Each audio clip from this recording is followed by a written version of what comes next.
So this is Ray Albrecht. Ray is with Cargill. His title is Origination Specialist. And so we've asked Ray to visit with us, giving us a canola market update. So Ray, please take it away. All right, thanks, Greg. I appreciate you guys inviting me today to this extension meeting.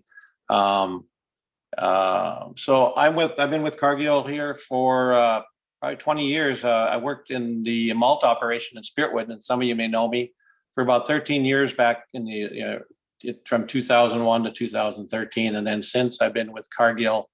Was in the specialty canola program, and then now I'm one of the originators at the West Fargo crush plant, and specialize in buying black sunflowers and then a canola. So anyway, some of these slides have kind of been shared already. We're just going to visit a little bit about the market and kind of the S&D a little bit. Anyway, you can just kind of see, like Barry had showed earlier, that the canola acres, of course, are predominantly in that northern North Dakota, and basically, and then Canada was where the big acres are. And of course, it lays right over top of where the spring wheat, small grains production areas are in the States. And then you can see kind of the predominant areas of canola production. Now, these are older maps, but you can see the predominant areas of production in North Dakota. And of course, you can see the increase in dot matrices on the 2019 map, how much more the production has expanded.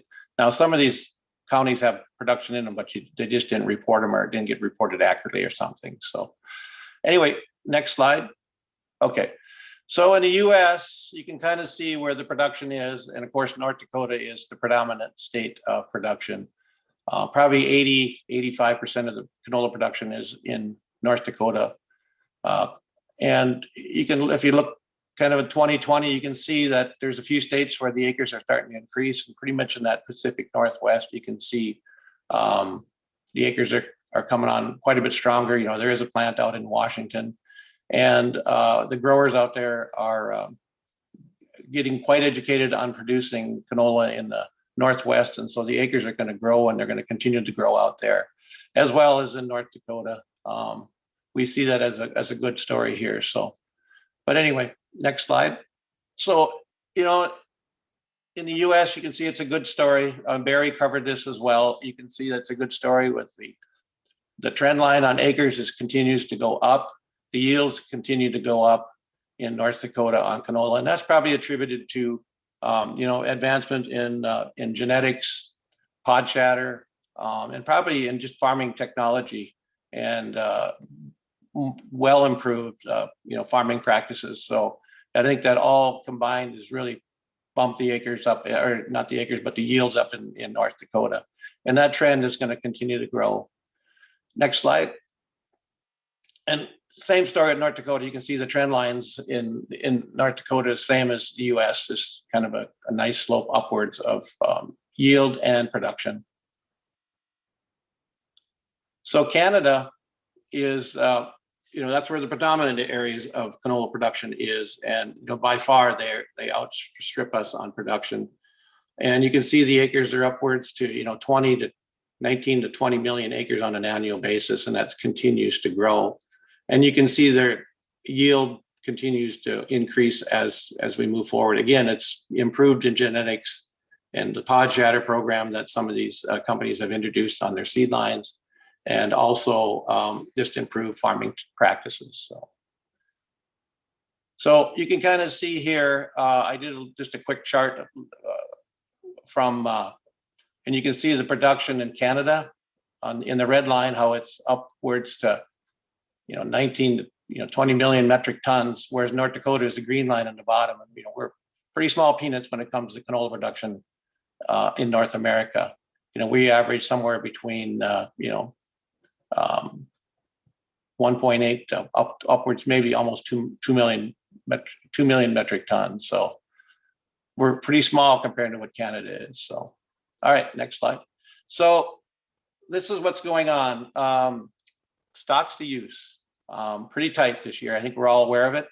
And you can see, the stocks of use, the past decade in Canada has kind of bounced around upwards to 18% carry out on an annual basis, all the way down to 4 and 5%.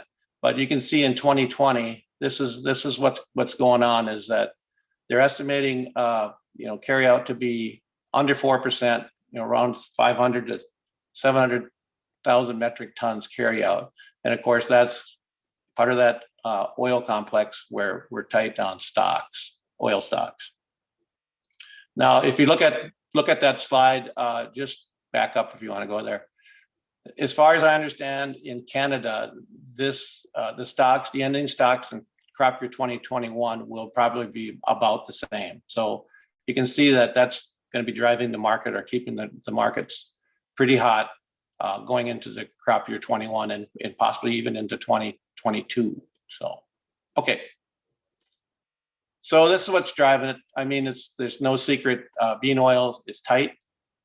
Bean oil stocks are tight, and of course, the market is just from last May, July. You can just see it's just a steady trend straight up almost as far as demand on bean oil, and it's down a little bit today, but you can see that that's what's pulling the market. There's quite a demand pull out there on vegetable oil, which includes sunflowers, canola oil, and then of course soybean oil, and then other oil types too. So next slide. So the Winnipeg ice, May contracts, again, they were pushing up to $800 a metric ton. Now that's Canadian, and so that's reflected, right, parallel to the soybean demand pull, the soybean oil market. So go ahead. So West Fargo, you can see, and we're trading canola somewhere up in that $29 to $30 a hundredweight range right now. And that's just a factor of tight stocks in the countryside. And there's a major, pull on demand with the crush industry on vegetable oils. So, again, looking forward to next fall, new crop. Bean oil is still pretty strong. This is new crop in December for soybean oil, and it's down from what we're showing today, but it's very strong looking forward. And of course, the Winnipeg market is November is showing down from what it is today, but still pretty darn firm as far as new crop canola. Go ahead. And we're showing the same thing on new crop right now. For a November contract, we're showing right around $22.50 to almost $23 a hundredweight if you were to book new crop canola today into West Fargo. So very firm outlook. So just a little comment here on the inverse. You can see right now, the Winnipeg, they're showing $802 a metric ton for canola.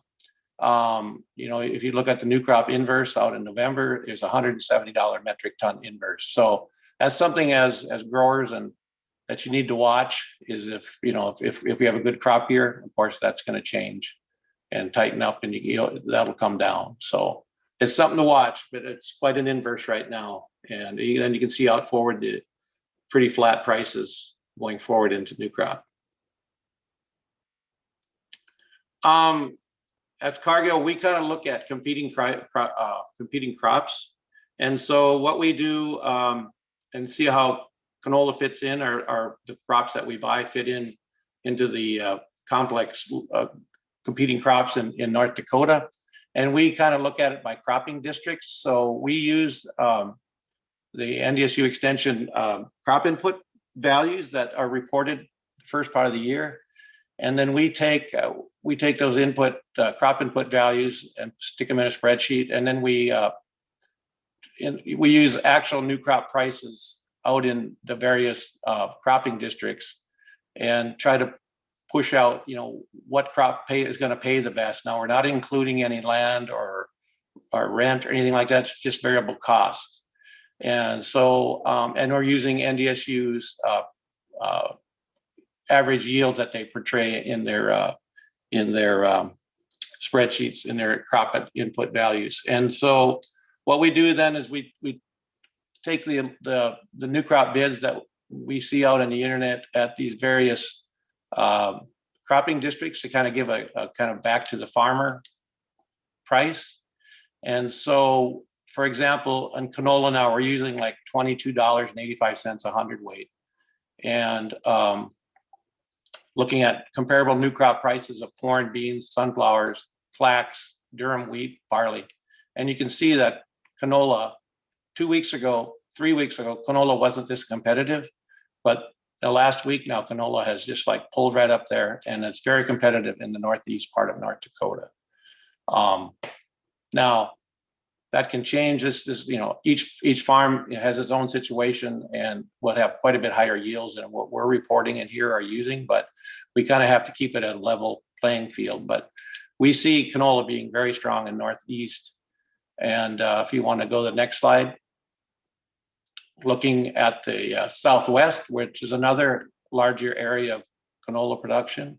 2 or 3 weeks ago, I would have said canola wasn't that competitive. Now, with the prices that we're reporting, new crop prices, we're seeing canola being very competitive. And corn, and beans are probably going to be the predominant players out there this year. A little plug for sunflowers; they're fairly competitive as well. But to me, when I look at these charts, I'm seeing that canola acres could be up. They should be up somewhere in the range of 10 to 15% over last year's production or acres, planted acres. So, and then there are growers probably from Northwest Minnesota. Again, canola looks very promising, very competitive returns, and we see that just continuing all across the state. When I look at other cropping districts, if I look at North Central, if I look northwestern North Dakota, again, we'll see the same type of results where canola competes very well. Our biggest concern right now is moisture, and I think that comes out in a lot of media right now. There's a lot of talk when you listen to radio reports on agriculture. The biggest concern I think that growers have right now in the industry is the moisture situation in the upper Midwest, and it's quite dry. You can see back in February, I just pulled up North Dakota's topsoil and subsoil, and it's we're pretty depleted, and it's going to take a lot of rain to regenerate that soil moisture. One, to get it planted, and then two, to get the crop, to carry the crop through the season. So that is a concern. Next slide. So what I did is I looked at crop insurance, and I just picked East Central North Dakota, and I looked at revenue protection, and I looked at the RMA spring prices that they released here after February 28th, and I just plugged them into the competing crop charts that we used for looking at competing crops.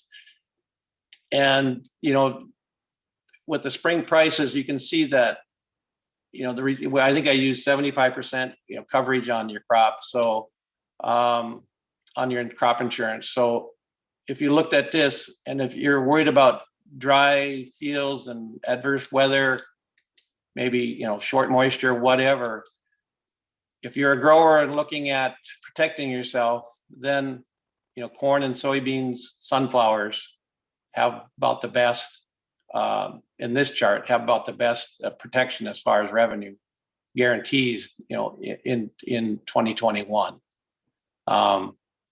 Anybody can debate this, but I mean, it's high level. That's kind of where we think. So growers may migrate to planting more soybeans or planting more corn, particularly in the eastern part of the state, central part of the state, where they got good yields, good base yields, good production history, and so they're going to probably favor crops like corn and beans, and sunflowers is a good play in there as well. But some of those areas, sunflowers don't work because of birds, pothole regions. For whatever reason, sunflowers are a little bit tougher to raise. So And just a couple comments on moisture situation. We're dry, and the Canadian provinces are quite dry as well. And so this dry area extends quite far north up into the Canadian provinces. So guess what? That's right over the main producing areas of canola. So they're not out of the woods either. I think they're concerned about moisture, and and keeping a crop going through the season as well. So next slide. And this slide just shows, the Canadian province again, and it's a percent of the average that they are short. And you can see the red is, less than 40% of normal. So they're definitely, seeing the same things or thinking the same thing as our growers in the Midwest. So just some closing comments. So as far as canola, the demand pull is there. I mean, there are 5 crush plants in the region that support canola, produced in North Dakota, Minnesota, and so I mean, it creates a pretty good demand pull. And second thing, I think, far as pricing goes, we're going to have continued firm pricings. We're forecasting, low ending stocks on canola and the veg oil complex as we see it today. For canola, it's a positive thing. It's competing well with other crops. The returns look good. And then just a comment, of course, canola meal is a byproduct of the crush, which is good livestock feed. And then, we're putting the little caveat out there on the dry soil conditions in Midwest and Canadian provinces. And, we need timely rains. Nearby forecast looks still pretty dry. It's going to be coming down to, is there going to be enough rain to get the canola out of the ground? And if there is rain to get it out of the ground, are we going to have enough rain to sustain a crop when it needs it in June and July? So that's kind of a little bit of an unknown. We're also telling growers to, caution your rotations. Like Canada, they could easily grow a lot more canola up there, but they're pushed to the limit basically on their rotation intervals with small grains and other broadleaf crops. So they're only talking, 3, 4, maybe 5% increase in canola production. Whereas you think, man, they could move a lot of canola onto wheat ground or something, but they're a little bit up against the wall there. And so we don't expect huge increases up there, but I mean, 4 or 5% on 20 million acres is quite a few acres.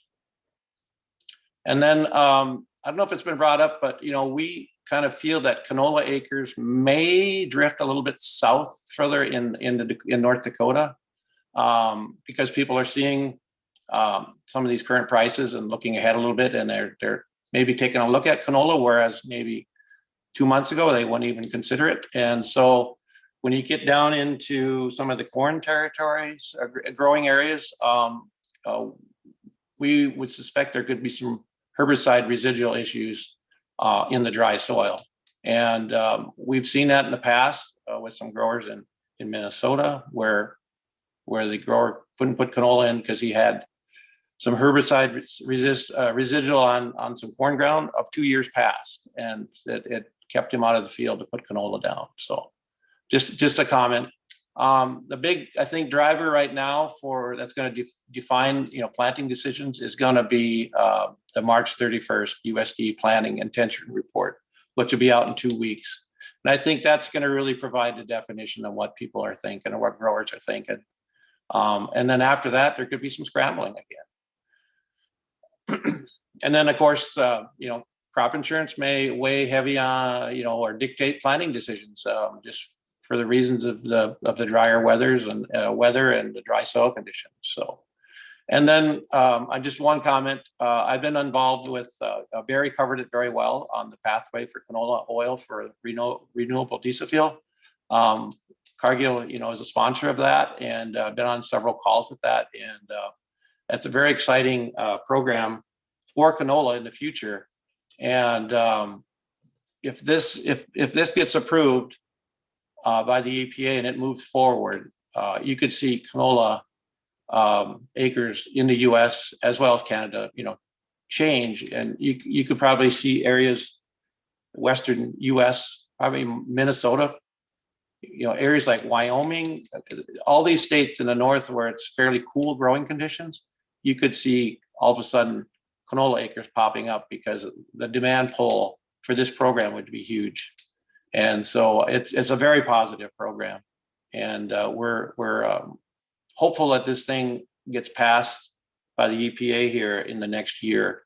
There's been a lot of discussion and pressure put on the politicians in the various states where canola is being grown, and they're on board. They want to see it move forward. This petition has been out there almost 10 years now, and it's the industry is saying, let's move it forward and get it complete so we can go on to the next steps.